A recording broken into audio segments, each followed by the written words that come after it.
नमस्कार मित्रांनो, स्वागत आहे तुम्हा सर्वांचं आपल्या यूट्यूब चॅनल माय किचन माय टॅलेंटमध्ये। मित्रांनो, आज आपण एक अशी रेसिपी बनवणार आहोत जी रेसिपी तुम्ही एकदा जरी घरी ट्राय केली तर तुम्ही बाहेरून आणणं विसरून जाल। हे बघा मित्रांनो, आज आपण बनवणार आहोत एकदम पौष्टिक असं गावरान तूप आणि एकदम दाणेदार। मित्रांनो, जेव्हा आपण बाहेरून तूप आणतो तेव्हा ते पूर्ण प्युअर असेलच असं नाही, पण घरी जेव्हा आपण तूप बनवतो तर एकदम प्युअरच बनतं। त्यामध्ये आपण अजिबात भेसळ करत नसतो। तर चला मग आपण सुरुवात करूया आपल्या रेसिपीला।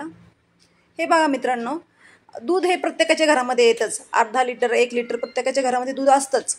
तर 1 लिटर दुधापासून तुमच्या मुलांनी दूध पिऊन तुमचं चहा पाणी होऊन जर तुमचं आठवड्याला 200 ग्रॅम किंवा पावशेर तूप निघालं तरी तुमचा फायदा आहेच ना।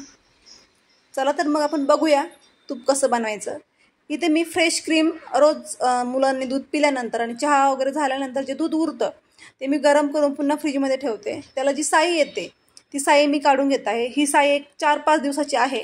आम्ही 1 लिटर दूध घेतो तर 1 लिटर दुधाची एवढी साई निघते दूध उरल्यानंतर। तर ही साई मी 4 ते 5 दिवसापासून साठवून ठेवलेली आहे।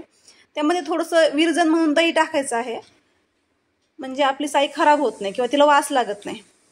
मग इथे मलाई दही तयार झाले आपलं। आता आपण हे काय करायचं, एका मिक्सरच्या भांड्यामध्ये 2 चमचे मलाई घ्यायची आहे। त्यामध्ये थोडंसं थंड पाणी घालायचं आहे माठामधलं आणि आईस क्यूब टाकायचे आणि हे मिक्सरमध्ये फिरवून घ्यायचं आहे। हे तुम्ही रवीने पण बनवू शकता, पण मिक्सरमध्ये एक 10 मिनिटांमध्ये पूर्ण आपलं रेडी होऊन जातं आणि पटकन होतं। बघू शकता तुम्ही किती छान। मिक्सरमध्ये फक्त 2 मिनिटं मी फिरवून घेतलेलं आहे, तरी पण बघा किती छान वरती लोणी पूर्ण वरती आलेलं आहे आणि खाली जे आहे आपण जे पाणी टाकलं होतं ते पाणी खाली राहिलेलं आहे। हे बघा छान पूर्ण असं लोणी काढून घ्यायचं आहे आणि हे पाणी पण आपल्याला फेकून द्यायचं नाही, ते ताक झालेलं आहे। आता आपण ते पण साईडला काढून घेणार आहोत। बघू शकता तुम्ही यामध्ये अजिबात लोणी राहत नाही। हे मी एका पातेल्यामध्ये काढून घेत आहे साईडला। एक गोष्टीची काळजी घ्यायची मित्रांनो, आपण जी साई साठवून ठेवत आहोत ती साई जास्त 15 दिवसापेक्षा जास्त होऊ द्यायची नाही। जास्तीत जास्त 8 ते 10 दिवसाची असेल तर आपल्याला ते ताकही वापरता येतं। आणि जर साई जास्त दिवसाची झाली असेल, 15-20 दिवस झालेत आणि तूप बनवलं नाही, त्यानंतर आपण तूप बनवायला घेतलंय, तर काय होणार, तर आपलं ताक खराब होणार, ते कडवट लागणार, त्याचा आपल्याला उपयोग होणार नाही। तर आपल्याला पूर्ण ताक हे फेकून द्यायला लागेल। हे बघा, इथे आपण जेव्हा ताक बनवतो ना किंवा आपण जे तूप बनवतोय तेव्हा मिक्सर चालवणार आहोत, तेव्हा मिक्सर एकदम फास्ट करायचं नाही आहे। सुरुवातीला आपण त्याला पहिल्या गिअरवरती टाकायचं आहे, त्यानंतर पुन्हा बंद करायचं आहे आणि पुन्हा फर्स्ट सेकंड थर्ड असे गिअर टाकायचे आहेत। काही लोक काय करतात, डायरेक्ट सेकंड थर्ड गिअर टाकतात। मग काय होतं, आपल्या मिक्सरचं भांड्यावरती प्रेशर येतो आणि ते झाकणवरती उडतं। मिक्सरच्या भांड्यामध्ये जे काही आपण पदार्थ राखलेले आहेत ते सगळे बाहेर येतात, किंवा मग एकतर जास्त एकदम फास्ट केल्यामुळे आपला मिक्सर जळू पण शकतो। त्यामुळे शक्यतो आपण कुठलाही पदार्थ जेव्हा आपण मिक्सरमध्ये बारीक करतोय, मिक्सर अजिबात सेकंड थर्ड गिअरला वापरायचं नाही। पहिल्यांदा फर्स्ट गिअर टाकायचं आहे, त्यानंतर आपण पुन्हा रिटर्न यायचं आहे आणि पुन्हा मग फर्स्ट सेकंड थर्ड असे गिअर टाकायचे आहेत। डायरेक्ट टाकला तर मिक्सर जळू पण शकतो आणि आपलं जे काही मिश्रण आहे ते पण आपलं बाहेर येऊ शकतं उडून। हे बघा, इथे मी पुन्हा दुसरं पण भांडं तुम्हाला करून दाखवते। प्रत्येक भांड्यामध्ये फक्त थोडंसं याच्यामध्ये थंड पाणी टाकायचं आहे मटक्यातलं, किंवा तुम्ही फ्रीजमधलं पाणी पण यूज करू शकता आणि 1-2 आईस क्यूब टाकायचे, म्हणजे पटकन आपलं लोणी वरती येतं तरंगून। बघू शकता तुम्ही, इथे मी पूर्ण करून घेतलेलं आहे। इथे 1 लिटरची बरणी आहे आपली, ती ज्याच्यामध्ये मी साई काढलेली होती ती, त्याच्यामधून मी अर्धी वाटी साई इथे विरजन म्हणून काढून ठेवलेलं आहे बाजूला। आणि त्यानंतर इथे जे काही आपलं पूर्ण घेतलं होतं 1 लिटर साई, त्यामध्ये आपलं एवढं लोणी निघलेलं आहे। बघू शकता तुम्ही।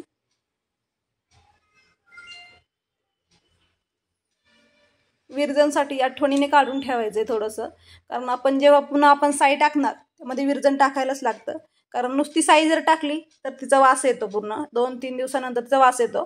तर थोडंसं विरजन टाकलं म्हणजे त्याचं दही तयार होतं, मग वास येत नाही आणि आपलं मलाही छान होते।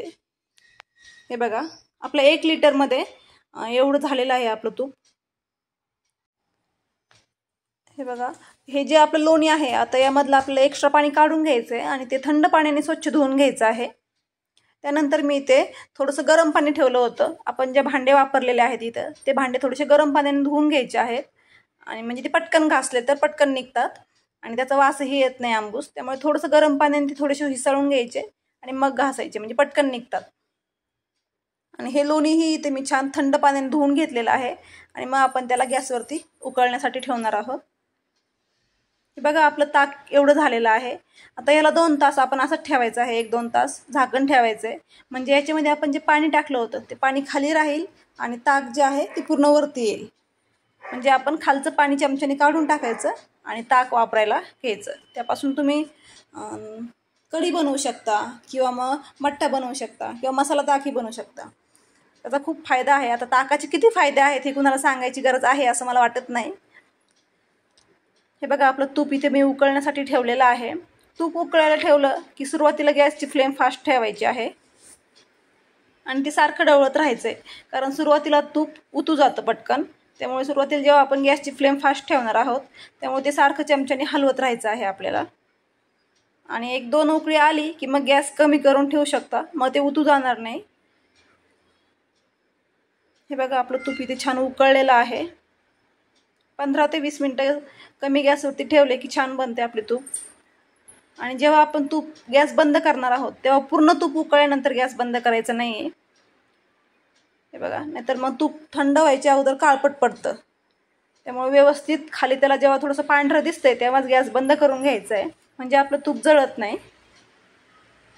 गॅस बंद करून घेतलेला आहे इथे मी. त्यानंतर मी त्याच्यामध्ये 2-3 तुळशीची पानं घातलेले आहेत, म्हणजे आपल्या तुपाचा अजिबात आंबूस वास येणार नाही. बघू शकता किती छान झालेलं आहे आपलं तूप. म्हशीच्या दुधाचं तूप आहे हे, त्यामुळे हे पांढरं होईल. जर आपण गाईच्या दुधाचं तूप बनवलं तर ते पिवळं होतं. इथे मी म्हशीच्या दुधाचं वापरलेलं आहे साई, त्यामुळे ते पांढरं शुभ्र होणार आहे. थोडंसं थंड होऊ द्यायचं आहे तूप. मग त्यानंतर आपल्याला एखाद्या स्टीलच्या डब्यामध्ये किंवा काचेच्या बरणीमध्ये याला ओतून घ्यायचं आहे. तूप आपण जेव्हा ओतून ठेवणार आहोत तेव्हा ते गाळूनच घ्यायचं आहे पूर्ण. हे बघा, म्हणजे त्याच्यामध्ये जे काही खाली कण राहिलेले आहेत ते आपले तुपामध्ये जाणार नाही आणि तुपाचा अजिबात वास येणार नाही.